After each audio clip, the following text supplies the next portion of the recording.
ധനമന്ത്രി K N Balagopal നിയമസഭയിലേക്കുള്ള യാത്ര തുടങ്ങിക്കഴിഞ്ഞു. അദ്ദേഹം ഈ ഗവൺമെൻറ് പ്രസിൽ നിന്ന് ജീവനക്കാരെത്തിച്ച ആ ബജറ്റ് ബാഗുമായിട്ട് അദ്ദേഹം യാത്ര ചെയ്യുന്ന ദൃശ്യമാണ് പ്രേക്ഷകർ ഇപ്പോൾ കാണുന്നത്. അല്പസമയത്തിനകം 9 മണിക്കാണ് ബജറ്റ് അവതരിപ്പിക്കേണ്ടത്. അദ്ദേഹം അല്പസമയത്തിനകം നിയമസഭയ്ക്ക് മുന്നിൽ എത്തിച്ചേരും. നമുക്കിപ്പം ഷബീദ് റാവുത്തർ ചേരുന്നു. ഷബീദ് പറഞ്ഞു മന്ത്രിക്ക് ഇത്തിരി ടെൻഷനൊക്കെ ഉണ്ട്, എന്നാൽ പ്രസന്നവദനായി കാണുന്നു. നല്ല ബ്രേക്ക്ഫാസ്റ്റ് ആയിരുന്നു തോന്നുന്നു.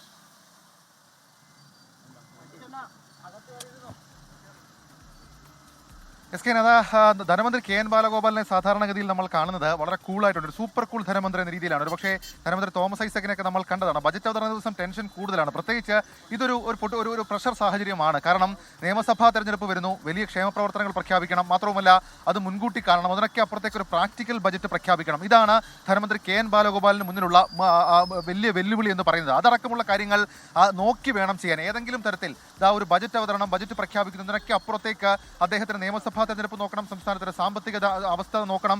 അതിനൊക്കെ അപ്പുറത്തേക്ക് അദ്ദേഹം മറ്റു കാര്യങ്ങൾ, പ്രത്യേകിച്ച് ക്ഷേമ പെൻഷൻ, സർക്കാർ ജീവനക്കാരെ ചേർത്ത് നിർത്തൽ, വൻകിട പദ്ധതി പ്രഖ്യാപനം, അടിസ്ഥാന സൗകര്യ വികസനം, അതേപോലെ തന്നെ സമൂഹത്തിലെ ഓരോ വിഭാഗത്തിന്റെയും പുരോഗതി, ഇതടക്കമുള്ള കാര്യങ്ങൾ മുൻനിർത്തിക്കൊണ്ടുള്ള ബജറ്റ് ആകുമ്പോൾ അതിനകത്ത് തലവേദന കൂടുതലാണ്. ഏതായാലും ബജറ്റുമായി പുറത്തേക്കിറങ്ങി വന്ന ധനമന്ത്രി പ്രസന്നവദനാണ്. മാത്രവുമല്ല അദ്ദേഹത്തെ സംബന്ധിച്ചിടത്തോളം അദ്ദേഹം ഒരു സാമ്പത്തിക വിദഗ്ധനായിക്കൊണ്ടുകൂടി നമ്മൾ കണ്ടതാണ്. അദ്ദേഹത്തിന്റെ കഴിഞ്ഞകാല ബജറ്റുകൾ, ഇത് 6ാമത്തെ ബജറ്റാണെങ്കിൽ കഴിഞ്ഞ 5 ബജറ്റിലും ധനമന്ത്രി കെ എൻ ബാലഗോപാൽ ധനസ്ഥിതിക്ക് അനുസൃതമായ റേഷ്യോ, പ്രൊപ്പോർഷൻ കണക്കാക്കിക്കൊണ്ട് തന്നെയുള്ള ബജറ്റുകളാണ് അവതരിപ്പിച്ചിട്ടുള്ളതിൽ.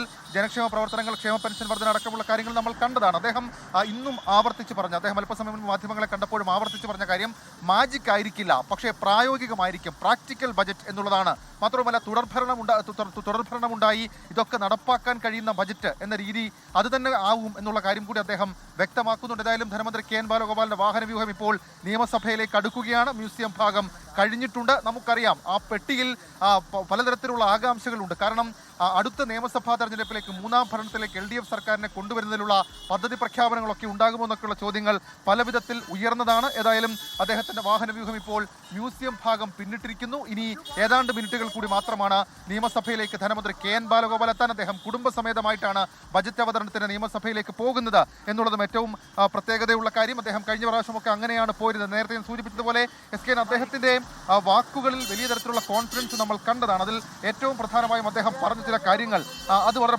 പ്രസക്തവുമാണ്. കാരണം അദ്ദേഹം പറഞ്ഞു, എല്ലാ വിഭാഗം ജനങ്ങൾക്കും വേണ്ടിയുള്ള ബജറ്റായിരിക്കും, കൂടുതൽ നല്ല കേരളം കെട്ടിപ്പടുക്കാനുള്ള ബജറ്റായിരിക്കും, എല്ലാവർക്കും ഇഷ്ടപ്പെടുന്ന ബജറ്റായിരിക്കും, തുടർഭരണം കൊണ്ട് ചരിത്രം മാറി, പറയുന്ന കാര്യങ്ങൾ ചെയ്യുന്ന സർക്കാരാണ് എന്നൊക്കെയുള്ള ആത്മവിശ്വാസം അദ്ദേഹം പ്രകടിപ്പിക്കുന്നുണ്ട്.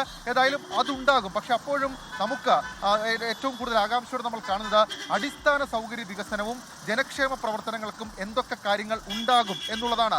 തദ്ദേശ തെരഞ്ഞെടുപ്പിന് തൊട്ടു മുൻപ് മുഖ്യമന്ത്രി പിണറായി വിജയൻ നടത്തിയ ഒരു സർജിക്കൽ സ്ട്രൈക്ക് നമ്മൾ കണ്ടതാണ്. പക്ഷേ അത് ഫലം കണ്ടില്ല എങ്കിൽ കൂടി അത് നമ്മൾ കണ്ടതാണ്. അദ്ദേഹം വാർത്താ സമ്മേളനം വിളിച്ച് ജനക്ഷേമ പ്രവർത്തനങ്ങളെ സംബന്ധിച്ച്, ക്ഷേമ പെൻഷനുകളെ സംബന്ധിച്ച്, ക്ഷേമ കാര്യങ്ങൾ സംബന്ധിച്ച് ഒരു വലിയ പ്രഖ്യാപനം നടത്തുന്ന മുഖ്യമന്ത്രി പിണറായി വിജയനെ നമ്മൾ കണ്ടതാണ്. ധനമന്ത്രി കെ എൻ ബാലഗോപാലിനെ സംബന്ധിച്ച് 9 മണി മുതൽ 10 മണി വരെ അദ്ദേഹം കേരളത്തോട് പറയാൻ പോകുന്ന കാര്യങ്ങൾക്ക് നിയമസഭാ തെരഞ്ഞെടുപ്പിൽ തുടർഭരണം കൊണ്ടുവരുന്ന അത്രത്തോളം പ്രാധാന്യവും പ്രത്യേകതയും ഉണ്ട് എന്നുള്ളതാണ് ഏറ്റവും ഗൗരവമുള്ള കാര്യം. അതിനുവേണ്ടിയിട്ടുള്ള അദ്ദേഹത്തിന്റെ സമീപനങ്ങൾ, അദ്ദേഹം അതിൽ ഒളിപ്പിച്ചു വെച്ചിരിക്കുന്ന ആകാംക്ഷ, അതൊരു സ്വാഭാവികമായും അതൊരു വലിയ ആകാംക്ഷ തന്നെയാണ്.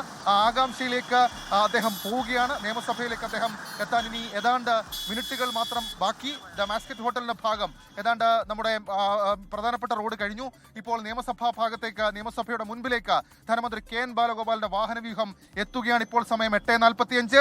9 മണിക്ക് കൃത്യം ബജറ്റ് അവതരിപ്പിക്കും. ആ ബജറ്റിൽ LDF സർക്കാരിന്റെ തുടർഭരണമടക്കമുള്ള സാധ്യതകളുണ്ടോ, പ്രതിപക്ഷം നേരത്തെ ഉന്നയിച്ച ക്ഷേമ പ്രവർത്തനങ്ങളുമായി ബന്ധപ്പെട്ട ആരോപണങ്ങൾ, അതിന്റെ മുനയൊടിക്കുന്ന കാര്യങ്ങൾ ഉണ്ടാകുമോ, കേന്ദ്ര സർക്കാരിന്റെ സാമ്പത്തിക ഞെരുക്കത്തിന് മറുപടി ഉണ്ടാകുമോ, അങ്ങനെ പല വിധത്തിലുള്ള ചോദ്യങ്ങൾ ധനമന്ത്രി കെ എൻ ബാലഗോപാൽ നിയമസഭയിലേക്ക് പോകുമ്പോഴുണ്ട്. ഇപ്പോൾ നിയമസഭാ കവാടത്തിന്റെ മുൻവശത്തേക്ക് അദ്ദേഹം എത്തിയിരിക്കുകയാണ്.